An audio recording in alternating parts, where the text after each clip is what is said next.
We're taking your plant and garden questions today. Lisa Briggs is here from the Brewers Company. Great day to call. If you have a question for Lisa, the phones are wide open. 270-9933. Hello. Hi. You got the big plant expo, garden expo coming up? Yes, the garden and landscape expo. Okay. There's been a change this year, and it's Friday, Saturday, and Sunday. And you can get tickets at the garden center and save a couple dollars for each day's pass. It's at the Alliance. It's at the Alliance Center, yes. And there will be a parking fee. There always is. Always and is. We have no control over it. Oh, it's so perfect this time of the year. It is a great time of the year. Yeah, it looks like it's going to be good weather, too, except for Sunday might be a little bit dicey. But What'd you bring here? I just brought some. We got a Florida truck in yesterday that we unloaded, which was kind of fun. And so we have some cool things. And we got a whole bunch of begonias. This is a Rex begonia. And it's, I know it's got the little snail, which I think is super cute. Yeah, it is. And then this is a peperomia, and that's a really big family with all kinds of different shapes and textures and colors of leaves, and they're really easy to care for, super easy house plant. Are they succulent?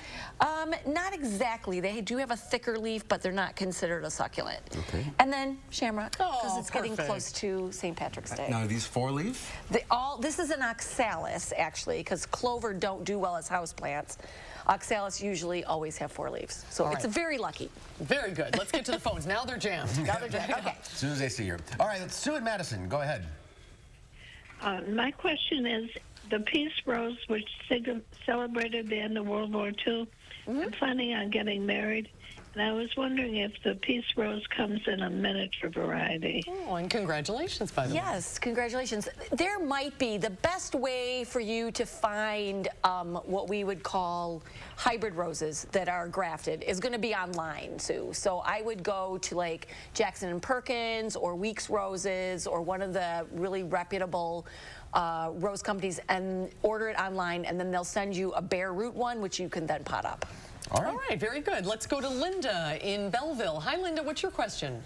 Hi, Mark, Susan, and Lisa. I have a piece of my grandmother's Christmas cactus that's over 100 years old. Wow. I've had it for a good 30 years, and it used to bloom for me. I would take it outside every summer and put it under a bush, bring it in before it froze, and one year the chipmunks ate half of it. The half I couldn't see from the house.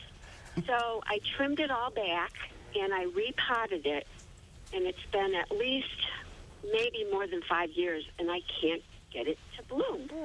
Okay, well, taking it outside is a really good solution because Christmas cactus, the bloom of them is spurred by day length. And so when you have it in the house, in a room that gets a lot of artificial light, it won't set flower buds. So having it outside in the summer is a really good idea. But when you bring it in, your best bet would be to put it in a room where you're not spending a lot of time.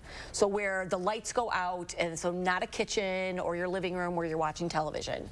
So cool temps, good strong light, but you want it to get dark. And try that and maybe a little bloom booster and see if that will help. Put a bag over it at night, too. You could, yeah, or a box. Yeah. We've had this question. Yes. This is one of Mark's favorites. Let's go to Mike in Verona. Hi, Mike. Hi. I have a question for Lisa. I have a red osier dogwood hedge. It's about 200 yards long, so it's along a property border.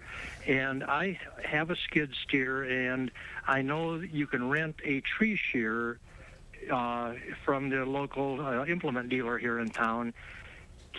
Can a tree shear, commercial tree shear, be used to cut that hedge back as opposed to cutting just one stem at a time, which would take me probably the rest of my life to cut a hedge that long? I totally get that you don't want to take the time, but it's your hedge will recover faster and more gracefully if you do what we call renewal pruning, where you go in and take out, a third of the oldest branches every year all the way to the ground.